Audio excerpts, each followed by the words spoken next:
sometimes people ask me, whenever I give them these examples, why does Islam put the rules here that when you're exchanging money for money, what are the rules that it must be 1-to-1, okay, no surplus, okay, and it must be spot. Okay, why do we have these rules in Islam? Who would want to exchange like this for that? Like, who would want to, here's the 100 for 100, okay? So to understand the importance of these rules, what you need to understand is that all financial products, all the banking is based on them selling us money for money. Okay, all of the riba, banking, the things that brought economy to the collapse were a result of this transaction. Okay, when these people started exchanging money for money in unequal amounts. So how did they do these things? So let me give you a quick example, miracle of this rule. So for example, if you remember global financial crisis, okay, global financial crisis, what people used to do is they would buy these homes, okay, okay. So let's say these homes were, I don't know, 100K, okay, 100K, okay. So they would buy, banks would sort of finance, they give a home loans to these customers, okay. So what used to happen, so let's say to buy these 3 homes, let's say there's 300 homes or 1,000 of these homes, they would need, let's say $1 billion. So all of these homes, to finance them, loans, it's a $1 billion, okay? $1 billion. Thousands of contracts, thousands of these things. Now, when they sell these things to the customers, okay, these are the customers, okay, here, okay, because they give them what? Time. Where is this transaction? Here. Yeah. Because they give them time, what they ask in return? Surplus. So if you took a home loan for 100K, what are you going to return at the end? 150. You're going to return 200. Okay, maybe more. Compound interest, okay? So what we have here, we have 2 billion that you're going to receive in profit. So we have a bank or organization issuing these home loans, and sometimes in the future, what they're going to receive, they're going to double the money, okay? That's just how banking works, basically. Why didn't they just acquire the houses and then just sell the houses the way it's allowed? Well, they don't want to deal with these real things. They want to deal with money for money. And that's the whole thing, that they want to have a risk. They want to run away from the risk, from real things and everything else. So this is riba mentality that penetrates everything else they do. Okay, so what they want is just to deal with money. Money to money. And that makes their life much more easier. And you'll see how. So now if you think about these things, what do we have here? What do we have here? We have $1 billion worth of contracts. So these were not for, as you mentioned, they're not buying equity in the homes. What they were buying is simply they were issuing loans. Okay? So when you look at a bank, what did they spend here? What are these things? We have 1 billion. Okay? We have 1 billion. Okay? Now, let's say today is 2017. Okay? All right. Now, what do we have here? We have 2 billions. And that's, let's say, 2030. Okay? It's in 20 or so years. So now we have this bank. So what did I calculate this? No, 2040. 2040. Okay, let's say 2040. It doesn't matter. So now in 20 years or so, okay, what we have here is a cash flow coming here. Okay, so first of all, when you think about what is being exchanged here, okay, what are we exchanging? We are having, I give you this, you customers, I give you $1 billion loan, let's say collectively I'm now looking. And what are you paying me? 2 billion. So we have, where is this? Money for money. Where is this? It's here. Okay? So somebody say, why Islam prohibits these things? You know? What's the problem? Money, give them bit time, you make a bit of money. Okay? Now what's happening? Now these people, let me actually make it more simplified now. So think about all of these now hundreds and thousands of the customer. I will make them like into one sort of contract. So these organization, they took at all of these contracts into one. Okay? So they took this contract into $1 billion of these. So they call these CDOs, collateral debt obligations. Okay? They put it into something. Now this something, okay, they made like a derivative, which is returning, okay, which is returning how much in future? Okay, in future this CDO is coming with the cash flow of 2 billion. Okay, so this CDO, okay, they call these derivatives. Okay, they say, okay, in 20 years, this is what you're gonna make. Okay, so what these guys, bankers, are doing now, okay, they take this thing, the whole thing, they put a little ribbon here, okay, all right, and they go to another bank, all right. So in their mind, how much they spend to make this little package? 1 billion. They spend $1 billion. They go to another bank, okay, they go to another bank and they say, this little thing, okay, that we have here, we'll sell you for let's say 3 billion. And what's your benefit? You will get 2 billion. Okay? You understand?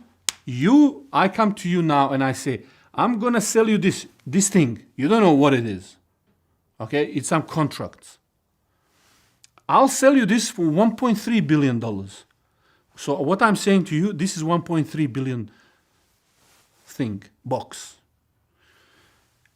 And how much you gonna make from this in next 20 years? $700 million. Wow. You say, I'm gonna take something like that. And big banks, for no reason, you just make $700 million. You just need to wait now. Okay, and you ask these guys, how good is this? They say, well, we'll give you even the rating. We'll throw in the rating. They call AAA or whatever, It's a really nice thing. Okay, so they give it a rating. They call it this AAA, let's say, security. Okay, which means really this is going to deliver this 2 billion.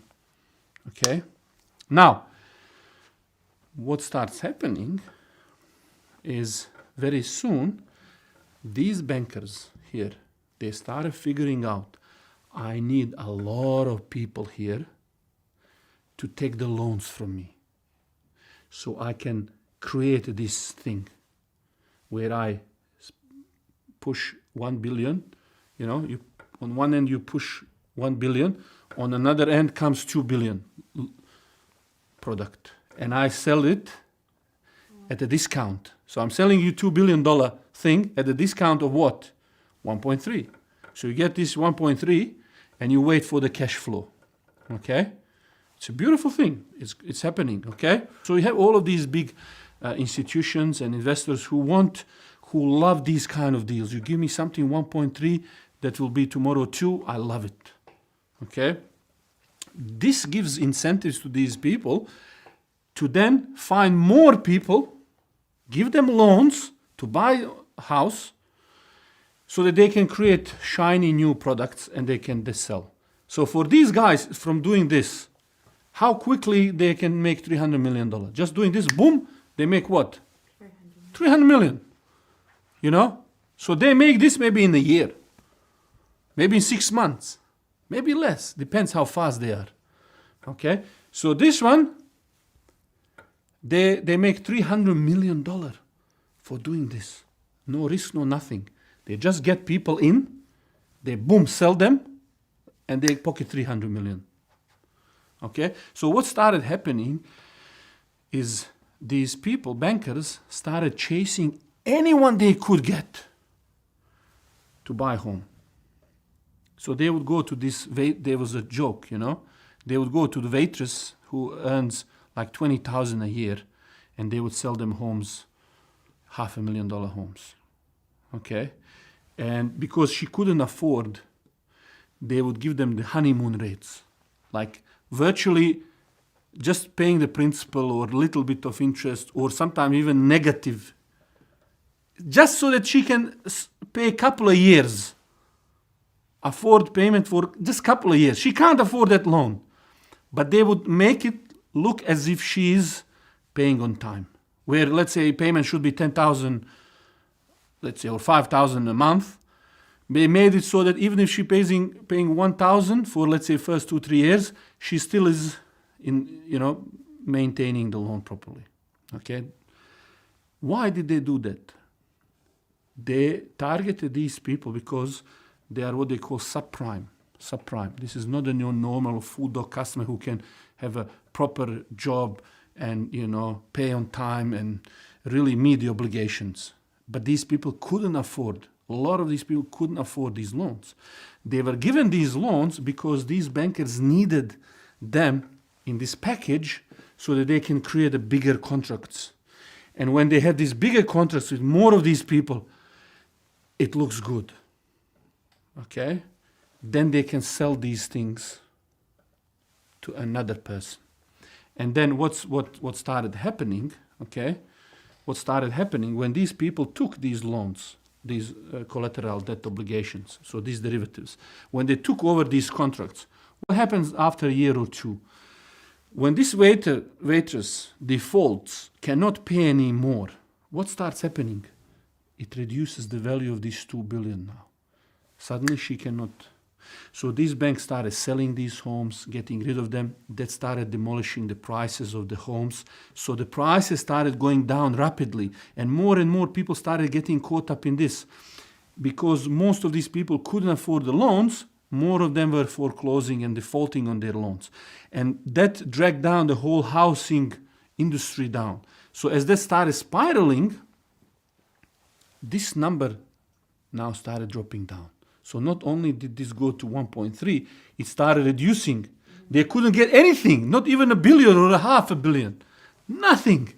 Because people didn't want to continue repayments. The whole economy sort of shut down. Now, these people are very clever. They knew that that's going to happen. So what they did, they took insurance before that happened. So they went to these banks and they said, we have this beautiful product with $2 billion worth. These guys are going to buy it. They went to the insurance. They created these, what they call swaps or insurance for this. So in case this go down, insurance actually pays me the difference. Okay, so imagine how clever that is. Normally, you cannot take insurance on a neighbor's house. Why you cannot take on someone else's property insurance? Because you have then vested interest for that house to burn down. But in finance you can. You can actually bet or you can take insurance of some of these products even when you don't have them, let alone when you have them. Okay, so you can do all of these crazy things. So they started creating these swaps, and they were all of these bankers and the groups who were actually putting the worst type of customer, toxic. They created these toxic assets where they were putting the worst kind of customers here. Why? So that they can get to this beautiful number, sell it at a discount, and they say, and plus insure yourself. You understand? You understand? So you have people who made $1 billion just on betting on these things. And imagine, so this loses the value, this house burns down, I profit. Because I was betting the right way. You understand? So this sort of system where incentives, you as a participant in economy are removed from the reality of economy. Whole economy goes down. The house burned down. These contracts, you cannot make a payment. People defaulting, everything going down. But you are benefiting. You see, the whole system of incentive how disconnected you are. Everything is burning down, going down, crushing around you, yet you are benefiting from every single disaster through these clever insurance schemes and all of these other products. What's at the heart of incentive where you can create monster and the cancer in the finance like this? What's at the heart of it? Ability to exchange unequal amounts of money. The fact that they could exchange 2 billion in future cash flow for unequal amount today, it's what creates the building block of entire cancer cell, which is why in Islam you cut it in a root. You say money to money must be on the spot and no delay and no surplus. Here we have 2 for 1.3. You understand? Two exchange for 1.3. There is delay and there is a surplus. There is a difference in them. They are not one-to-one. So when Islam puts these rules, they are rules of miracle. These people, when they regulate Wall Street, and they have books like this to regulate, you remove just this. You just implement this prohibition. You don't need to regulate them. Let them do whatever they want. Just say, when you do this, one-to-one. Same way, those insurances. Somebody, these guys, when they take insurance, they say, we'll pay 50 million insurance. What's the problem there? You then pay 50 million, and how much money you're going to get from insurance? Maybe $1 billion. Again, unequal exchange of money for money. You understand? So Islam, when it treats, and this is the miracle of rules of riba, when Islam treats a problem, it treats it at such a depth that you can't build a rubbish system that destroys people's life. So when we see these rules, we should embrace this rule. We should love it, because this is Sharia. It comes from somebody who created us, who created this, who knows what's best for us. So when that Sharia, when that Islam says this is a war against Allah and His Messenger, when you're profiting from this here, it's a war because the consequences are massive when people start exploiting. So that's why the whole issue of riba, it goes against whole mutual cooperation as a society. You see, you created incentive where we can now put people in such an unfortunate position.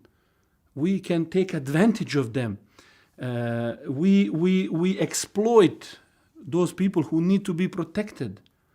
So this whole system destroys partnership and mutual cooperation inside. Gives these incentives where people are betting against other people, destroying relationships, destroying the lives, and destroying the whole economy.